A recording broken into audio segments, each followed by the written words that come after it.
Hello friends, welcome to my channel #creative Aarti Porwal.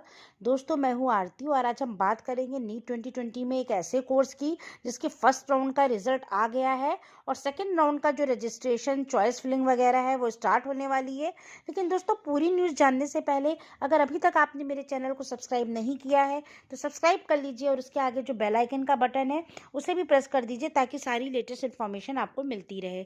और अगर आपको ये वीडियो अच्छा लगे तो इसको लाइक और शेयर भी करिएगा। तो चलिए दोस्तों, आपको बताते हैं। दोस्तों, आज हम बात करेंगे वेटरनरी काउंसिल ऑफ इंडिया की। दोस्तों, वेटरनरी काउंसिल ऑफ इंडिया का फर्स्ट राउंड जो है वो हो चुका है। जैसा कि आपको मालूम है कि फर्स्ट राउंड का जो शेड्यूल था वो रजिस्ट्रेशन उसके स्टार्ट हो चुके थे और अब उसका जो रिजल्ट है 16 तारीख को रिजल्ट भी उसका आ गया है, अनाउंस हो गया है।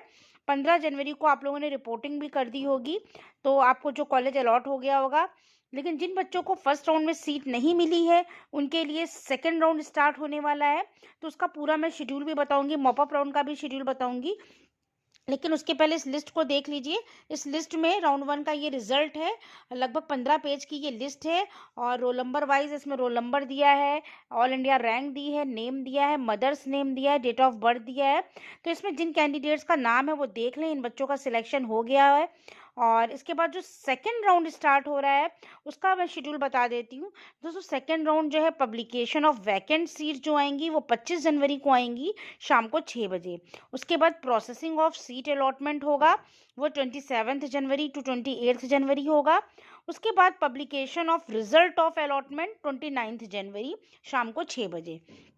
उसके बाद आपको रिपोर्टिंग करनी होगी सेकंड राउंड के लिए। जो आपको कॉलेज अलॉट होगा वो 1 फेब को होगा। उसके बाद 1 फेब से लेकर 5 फरवरी तक आप शाम को 5 बजे तक अपना जो कॉलेज अलॉट हुआ है वहाँ पर जाके रिपोर्टिंग कर सकते हैं। तो दोस्तों, ये सेकंड राउंड का पूरा शेड्यूल है, जैसे आपका फर्स्ट राउंड का शेड्यूल था। उसके बाद आपका शुरू हो जाएगा मॉपअप राउंड। जिनको सेकंड राउंड में सीट नहीं मिलती है वो मॉपअप राउंड में अपना रजिस्ट्रेशन करा सकते हैं। इसमें भी वही है, publication of vacant seat for mop up round होगा 9 फरवरी को शाम को 6 बजे। फिर रजिस्ट्रेशन होगा for mop up round and payment of registration fee for fresh candidates who have not registered for round 1 and round 2 and mop up round for all students interested जो for seat allocation in the mop-up round. The mop-up fee is 10,000 rupee for general OBC EWS category candidate and 5,000 रुपये SC/ST physically handicap category के लिए। तो दोस्तों, इसका जो है मैंने बता दिया, 9 फरवरी को आपका सीट मैट्रिक्स आ जाएगा और 10 और 11 फरवरी को जो है इसका रजिस्ट्रेशन, चॉइस फिलिंग और फी सबमिटिंग होगा। उसके बाद डिक्लेरेशन ऑफ फाइनल रिजल्ट जो इसका आएगा सीट एलोकेशन का वो 15 फेब को आएगा, 15 फरवरी को। और फिर 16 फरवरी से 22 फरवरी के बीच में आपको जो कॉलेज अलॉट होगा वहाँ पर जाकर रिपोर्टिंग करनी होगी। तो दोस्तों, ये पूरा जो शेड्यूल है इसका आप देख लीजिए, first round, second round, mop up round का। इसके बाद इसमें कुछ इंपॉर्टेंट इंस्ट्रक्शन दिए हैं, इसको आप ध्यान से देख लीजिए। Details information on counselling for admission is available on the council. आपकी वेबसाइट पर पूरा दिया हुआ है।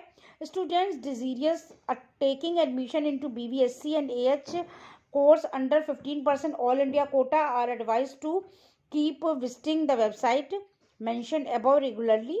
The entire process of counseling is online and the students need not send any documents to VCI. ये पूरा प्रोसेस मॉपअप राउंड तक का ऑनलाइन है। उसके बाद आपको बता दूँ, the original documents of the candidates should be, जो भी आपको इसके ओरिजिनल डॉक्यूमेंट्स हैं वो आपको वेरीफाई कराने होंगे कॉलेज या यूनिवर्सिटी में जाके जब आप रिपोर्टिंग करेंगे। उसके बाद जो आपका मॉपअप राउंड है इसमें जो फ़ी होगी, कलेक्ट होगी मॉपअप राउंड में, जो पहले मैंने बताया 5,000 और 10,000 रुपये, ये रिफंडेबल है। Shall be refunded to the candidates after proof of admission to the allocated college. The refund will be send to the same account from which the fee was paid. No refund shall be given to candidate who have not taken admission or provided proof of admission to the college allotted. अगर आपको कोई college allot हो गया है और आपने admission नहीं लिया तो इस केस में आपको फ़ी नहीं लौटाई जाएगी। लेकिन अगर आपको कोई कॉलेज अलॉट नहीं होता है उस केस में आप जिस अकाउंट से फ़ी सबमिट करोगे उस अकाउंट में फ़ी आपकी वापस आ जाएगी। तो ये आपके लिए बहुत अच्छा है मॉपअप राउंड में। अभी तो सेकेंड राउंड स्टार्ट होगा, फिर मॉपअप राउंड में भी जो सीट बचती हैं तो इसमें भी स्ट्रे वैकेंसी राउंड स्टार्ट हो जाता है। ऑल इंडिया कोटे से जैसे आपका MBBS BDS का शेड्यूल होता है प्रोसेस होता है बिल्कुल वही प्रोसेस वेटनरी में भी है।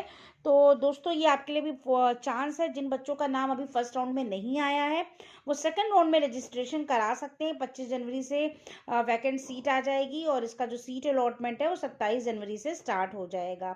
तो दोस्तों ये पूरी न्यूज़ थी वेटनरी काउंसिल ऑफ इंडिया की। तो आप अपना पहले तो रिजल्ट, जिन बच्चों ने नहीं देखा है वो उस लिस्ट में अपना नाम देख लें, फिर उसी हिसाब से जो इसका काउंसलिंग का शेड्यूल है वो देख लें। और जिनको ऑनलाइन ये पूरा प्रोसेस है, कुछ भी ऑफलाइन नहीं है, और जिन बच्चों को ये न्यूज़ अच्छी लगी वो लाइक और शेयर करें इसको ज़्यादा से ज़्यादा, और मेरे चैनल को सब्सक्राइब करें। कोई भी लेटेस्ट अपडेट ऑफिशियल वेबसाइट पे आता है तो मैं तुरंत आपको दे दूँगी। Thank you.